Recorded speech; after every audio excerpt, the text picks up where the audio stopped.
El primer debate de la iniciativa propuesta por el Ejecutivo de la ley humanitaria está ya en la Asamblea. Las bancadas adelantan sus posiciones frente a esta iniciativa y los temas más polémicos ya causan división dentro del legislativo.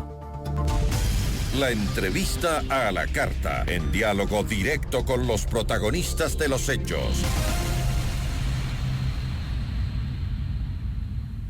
Nos acompaña a esta hora el asambleísta Juan Lloret de la Revolución Ciudadana. Asambleísta, ¿cómo está? Muy buenas tardes, gracias por acompañarnos.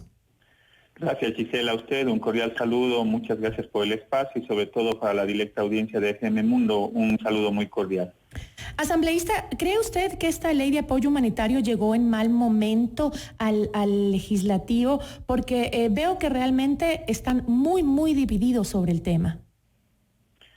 Bueno, Giselle, yo creo que esta ley es improvisada, es tardía e insuficiente. Lo hemos dicho en el Pleno de la Asamblea Nacional, es improvisada porque no está atada a ningún plan o programa económico. Tiene un efecto evidentemente recaudatorio y me parece que es una ley procíclica en medio de una recesión. Más allá de los temas de forma y de fondo, porque evidentemente hay algunos vicios de inconstitucionalidad, pero también es insuficiente. Se plantea dos parámetros de recaudación con la aspiración de poder tener alrededor de 1.400, 1.500 millones de dólares, dependiendo cómo se fijen las tablas. Pero a mí me parece que no es suficiente. Yo creo que el requerimiento en este momento, cuando tenemos un impacto en los ingresos de cerca de 8.000 millones de dólares, cuando hay una proyección de decrecimiento de la economía, del PIB, según la CEPAL del 6% del PIB, son 6.000 millones de dólares, es totalmente insuficiente. Y es tardía porque los primeros anuncios con respecto a medidas que iba a implementar el gobierno lo hizo el 10 de marzo y resulta que esta ley llegó el 16 de abril, es decir, 36 días después, y para que surte efecto en el tema recaudatorio tenemos que esperar hasta finales de junio para que se recauden los recursos que hoy más bien se necesitan de manera inmediata para atender sobre todo el tema sanitario. Entonces, por esos tres ámbitos me parece que es improvisada, insuficiente y totalmente tardía. Ahora, ustedes llevan ya 3 jornadas, me parece, de discusión en el Pleno sobre el tema y veo que hay muchos aportes de distintas bancadas enfocados hacia diferentes temas. Es decir, veo sumamente lejos una pronta decisión o una unificación en la Asamblea. Por ejemplo, ustedes junto a los socialcristianos hablan de impulsar un juicio político incluso en contra del ministro de Finanzas, Richard Martínez. Hay como que un estancamiento en esta ley y también la otra ley que también se debate de finanzas públicas en la Asamblea. Sí, Giselle, quizás hay algunas reflexiones que caben. En este momento yo creo que lo responsable por parte de la Asamblea Nacional es aprobar una ley. Sin embargo, yo no creo, y es recurrente los mensajes, incluyendo de los propios asambleístas del oficialismo que critican su propia ley. Salvo 3 o 4 asambleístas creo que son más oficialistas que el oficialismo, que son los únicos que impulsan esta ley. Yo no he visto a lo largo de 4 jornadas en las cuales se ha llevado adelante el debate con cerca de 100 intervenciones, yo no veo que esta ley tenga futuro tal y como está presentada por parte del gobierno. Sin embargo, lo responsable, y quizás hay la coincidencia de todos los sectores políticos, porque nadie ha hablado de un archivo ni nada por el estilo, es en que se pueda sistematizar los aportes que vienen desde las diferentes bancadas y podamos construir una mejor ley. Yo no creo, y nuestra bancada no piensa que es necesario meterle la mano en el bolsillo, por ejemplo, a la clase trabajadora del país, el 100% de los aportes. Es decir, si esta ley va a recaudar 1.400 millones de dólares, la clase trabajadora va a aportar % de esos aportes, 900 millones de dólares. Y el capital, es decir, el impuesto que les ponen a las utilidades de las empresas, apenas va a recaudar el 35%. Es decir, a mí me parece que debería ser al revés. El capital es el que tiene que poner el mayor aporte y quizás en el peor de los casos la clase trabajadora, pero en los rangos mucho más altos, es decir, aquellas personas que tienen ingresos sobre los $4.000 para arriba. en el peor de los casos, porque todo lo que se ha hecho durante estos últimos años, Gisela, ha aportado a una política procíclica en medio de una recesión. ¿Qué significa esto? Significa que con los despidos, con los recortes durante estos 3 años, han afectado la capacidad del consumo de los ciudadanos. Tanto es así que en el 2019, antes del COVID, decrece la economía y hay deflación. Cuando hay deflación quiere decir que afectamos la capacidad de consumo de los ciudadanos. Cuando cae el consumo, cae la demanda. Si cae la demanda, cae la producción. Y si cae la producción, cae el empleo. Por lo tanto, lo que está haciendo el gobierno no se lo aplica en ningún otro país del mundo, solo en Ecuador. Es una medida procíclica cuando hay que hacer otra cosa. No hay que meterle la mano en el bolsillo a la clase trabajadora porque afecta a la cadena de consumo que está detrás. Por lo tanto, no es lo adecuado. Nosotros hemos planteado una serie de iniciativas y otras acciones que sí se pueden hacer. Nosotros creemos que, por ejemplo, hay que ir a un modelo quizás de redistribución de la riqueza, que los que más tienen sean los que más aporten. Por eso planteábamos una serie de contribuciones, sobre todo a los patrimonios más grandes, de aquellos que tienen un patrimonio sobre $1 millón, a las utilidades de la banca.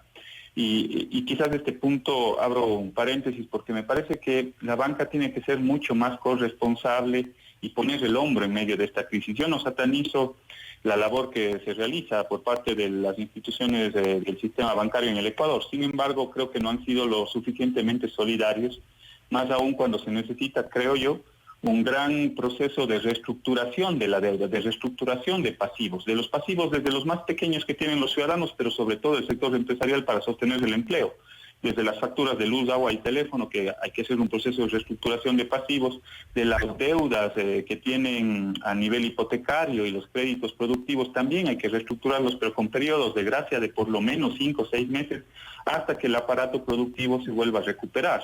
Eso le va a permitir sobre todo a quienes sostienen el empleo, 7 de cada 10 vienen de los sectores de la pequeña y mediana industria, y los actores de la economía popular y solidaria poder sostener el empleo. Entonces, pero definitivamente, por un lado hay que aliviarle a los ecuatorianos, a la industria, a todos, al ciudadano común, el peso de las deudas, de los pagos de impuestos, como usted dice, ¿no? Pero por otro lado también hay que recuperar, el Estado necesita dinero para seguir manteniendo el sistema de salud y todo lo demás que necesitamos en esta crisis, ¿no? Entonces, por un lado, obvio que hay que aliviarle, pero no podemos dejar de pensar que el Estado de alguna manera tiene que conseguir dinero para mantener, sobre todo en este momento, una crisis que se apuntala justamente en el sistema de salud, que está tratando de salir adelante con el sistema de salud, y para ello necesitamos dinero. Hablábamos el otro día con el vicepresidente de la Asamblea Nacional, que decía que lo más importante aquí es enfocarnos en el dinero que viene de fuera también, ¿no? Que es también otro tema importante, y que muchos asambleístas también estaban en contra de eso. Sí, hay algunas acciones que nosotros le hemos planteado. Lo que usted dice es totalmente correcto, en el sentido de que se necesita sostener todo el programa de alimentación y el mínimo o un piso de protección social que tiene en este momento, que todavía es muy pequeño, es reducido y debería ampliarse mucho más, pero sobre todo que le permita tener los recursos para atender la crisis. Y porque luego la necesidad va a ser aún más grande de la que tenemos hoy en día. A ver, del yo creo sector que hay social. 3 prioridades, sí, y completamente de acuerdo, Gisela. Hay 3 prioridades que deberíamos tenerlo muy claro en la Asamblea y todas las autoridades a nivel nacional. Lo primero tiene que ver con atender la emergencia. Todo el sistema sanitario tiene que darle prioridad. Todos los recursos que existan en este momento tienen que ir al sistema público de atención de salud.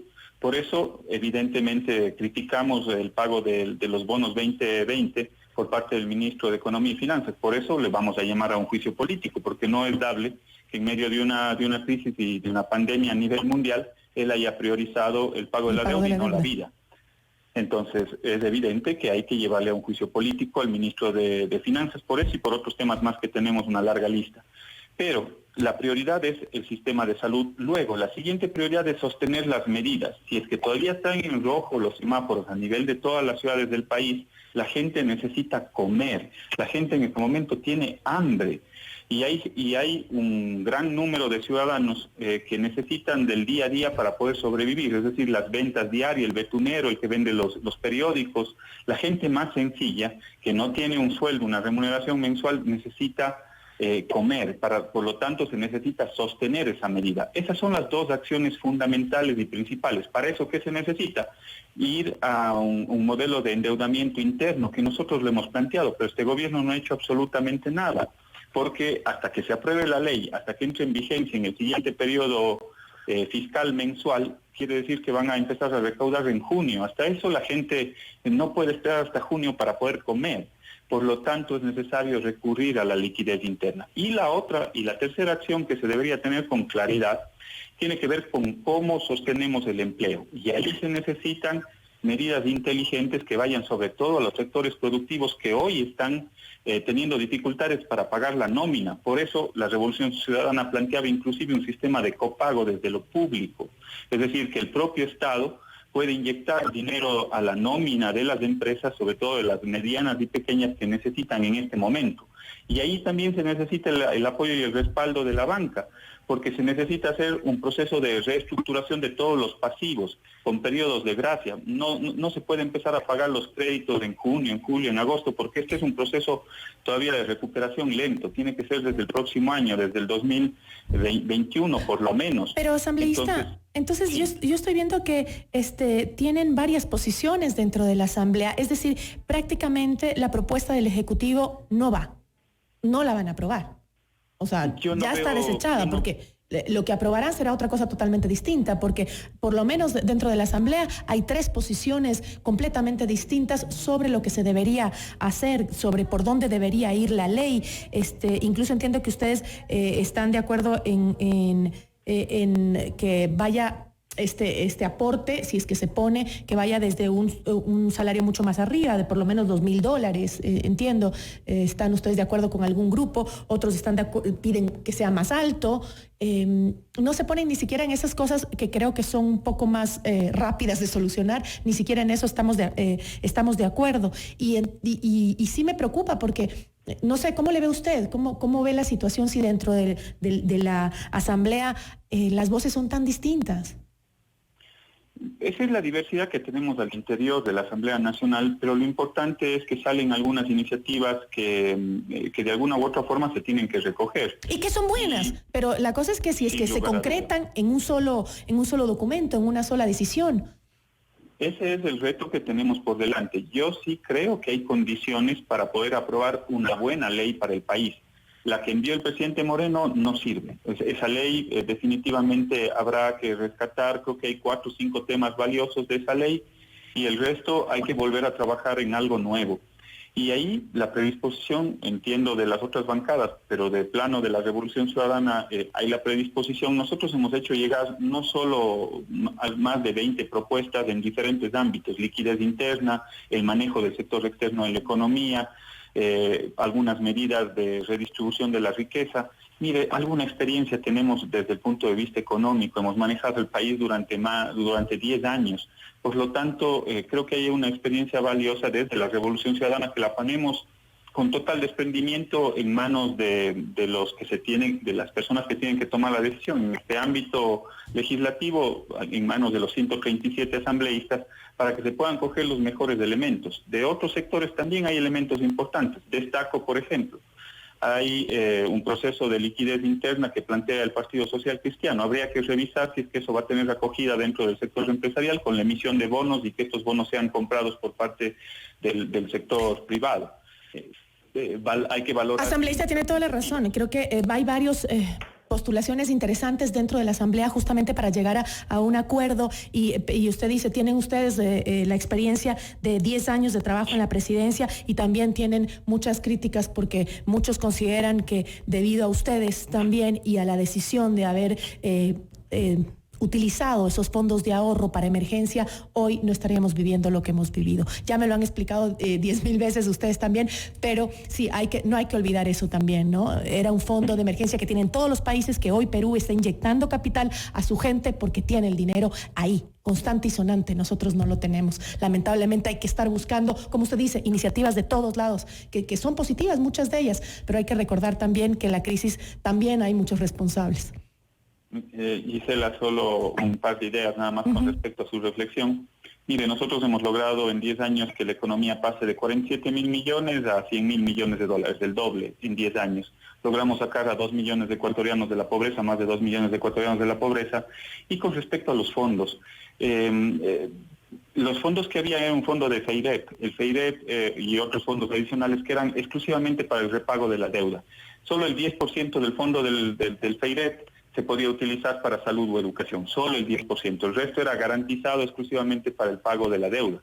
Este gobierno, y con esto termino, Gisela, esa idea por lo menos, este gobierno en el año 2018 mandó una ley, la ley Trole 3. En esa ley se aprobó la creación de un fondo con los excedentes del petróleo y de los sectores estratégicos. Y este mismo gobierno, el gobierno de Moreno, que critica que no han dejado los fondos, este mismo gobierno en el reglamento de la ley puso una disposición para que ese fondo se empiece a alimentar desde el 2022. Entonces, no nos vengan a decir, ya luego de 3 años de gobierno, cuando ellos mismos han incorporado en la ley un fondo y luego en el reglamento ellos ponen para que el fondo se alimente desde el 2022, cuando en este año y el año anterior sobre todo tuvieron excedentes petroleros supuestado en el presupuesto general del Estado. Entonces, hay un doble discurso también. Y yo le aseguro que hoy día usted puede tener miles o millones de dólares en un fondo que no le garantiza que puede tener la capacidad para construir los hospitales que se necesitan de la noche a la mañana, o en 10 días, o en 20 días, o en 30 días. Yo prefiero que esos recursos se hayan invertido en la construcción de hospitales, de centros, de subcentros, de equipamiento que tienen y le dan mayores capacidades al sistema de salud.